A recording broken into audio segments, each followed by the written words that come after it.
अब हम आपको विकास के नाम पर बेगुनाहों की जान लेने वाले गड्ढे दिखाने वाले हैं। आपको याद होगा, अभी से करीब 6 महीने पहले निर्माण के लिए खोदे गए गड्ढे में गिरकर एक 27 साल के युवा इंजीनियर युवराज मेहता की मौत हो गई थी। और अब ग्रेटर नोएडा की एक सोसाइटी में विकास प्राधिकरण द्वारा खोदे गए एक गड्ढे में गिरकर 6 साल के मासूम की मौत हो गई है। ऐसे में सवाल उठता है कि विकास के नाम पर खोदे गए गड्ढों में गिरकर कब तक लोगों की जान जाती रहेगी। हमारी इस एक्सक्लूसिव रिपोर्ट में आपको देखना चाहिए कि जगह जगह खोदे गए गड्ढे कैसे मौत का कुआं बन गए हैं। क्या पहले से कोई पूर्व सूचना दी गई थी? नहीं दी गई तो फिर मरा कैसे बच्चा?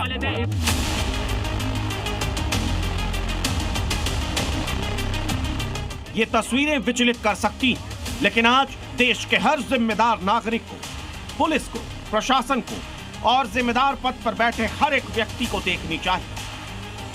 ये तस्वीरें उस खोखले सिस्टम का सच है जो सिर्फ कागजों पर दौड़ता है। ग्रेटर नोएडा के नॉलेज पार्क थाना क्षेत्र की कलाधाम सोसाइटी, शनिवार की ढलती शाम। 6 साल का मासूम अव्यान सूर्या अपने दोस्तों के साथ क्रिकेट खेल रहा था।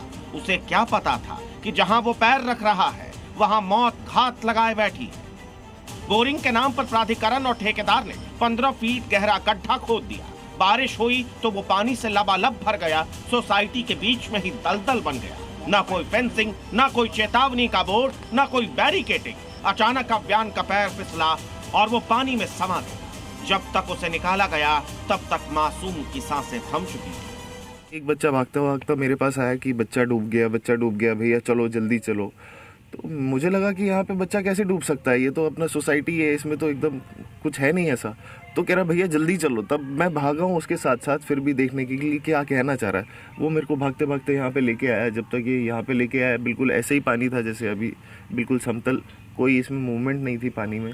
तो भी मेरे को ऐसा लगा ऑलरेडी एक व्यक्ति यहाँ पे खड़े हुए थे, वो भी हमारे पड़ोस के ही हैं।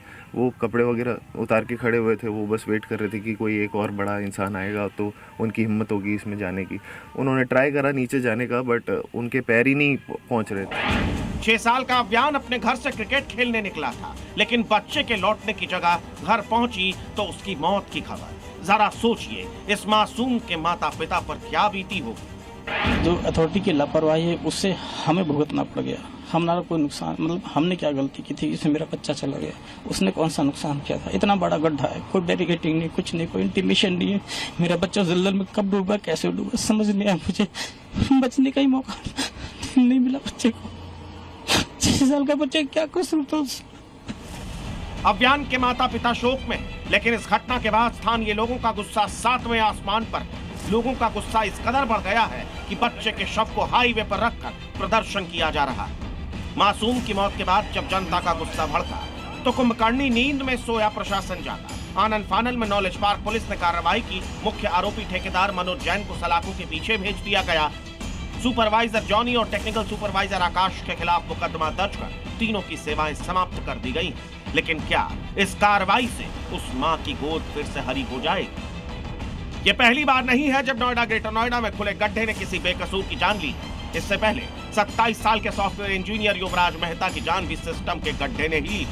16-17 फरवरी की दरमियानी रात घने कोहरे के कारण नोएडा के सेक्टर 150 में सड़क किनारे बने एक गहरे पानी से भरे गड्ढे में जा गए, जिसमें डूबने से उनकी मृत्यु हो गई। लेकिन इस घटना के बाद भी प्रशासन ने कोई सबक नहीं सीखा। तो सवाल ये है कि इन मौतों का असली गुनहगार है कौन? क्या सिर्फ ठेकेदार और सुपरवाइजर पर कार्रवाई काफी होगी, या फिर उन अधिकारियों की जिम्मेदारी भी बनती है जिन्हें इन साइट्स पर निरीक्षण करना चाहिए?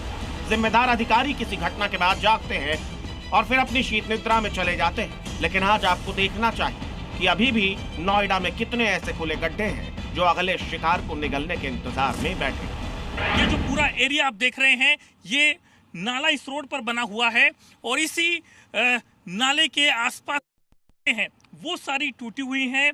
यानी कि जब बारिश का पानी इस रोड पर आएगा तो उसके बाद से जो पानी जो है इस नाले पर आएगा। लेकिन इस नाले के आसपास का जो पूरा एरिया आप देख रहे हैं, पूरा जो दीवार है वो यहाँ से टूटी हुई है।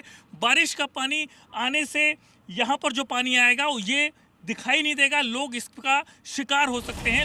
अगर हम सिर्फ नोएडा और ग्रेटर नोएडा की बात करें तो पिछले 5 सालों में प्रशासन की लापरवाही, खुले सीवर, नालों और निर्माण कार्य के लिए बनाए गए गड्ढों में गिरकर 15 से ज्यादा लोगों की मौत हो चुकी है। ये मामला सिर्फ एक शहर का नहीं है, ये दिक्कत अखिल भारतीय है। सड़क परिवहन और राजमार्ग मंत्रालय और एनसीआरबी के आंकड़ों के मुताबिक भारत में हर साल औसतन 2 से 2,500 लोगों की मौत सिर्फ और सिर्फ गड्ढों में गिरने या उनकी वजह से होने वाले हादसों में हो जाती है। ग्रेटर नोएडा में ये नाला तो स्कूल के सामने खुला हुआ है, इतने छोटे बच्चे यहाँ पढ़ते हैं। और अभी जो घटना हुई है, बहुत दुखद घटना हुई है जो हम देख पा रहे हैं, वो बच्चा भी इसी स्कूल में पढ़ता था, भरत राम में। और ये भरत राम के जस्ट सामने की मतलब नालियाँ खुली हुई हैं, जो कि छोटे बच्चे छुट्टी होने के बाद इधर उधर घूमते भी होंगे, ऐसा तो नहीं है कि नहीं जाते होंगे। तो सामने ऐसी चीज़ें होंगी तो कल को दूसरी घटना होने का वेट नहीं कर सकते। इसका सीधा सा मतलब देश में रोजाना औसतन 6 से 7 लोग विकास के नाम पर खोदे गए मौत के गड्ढों में अपनी जान गंवा देते हैं। लेकिन सवाल यही है कि यह सिलसिला कब थमेगा। नोएडा से राहुल मिश्रा के साथ ब्यूरो रिपोर्ट, ज़ी मीडिया।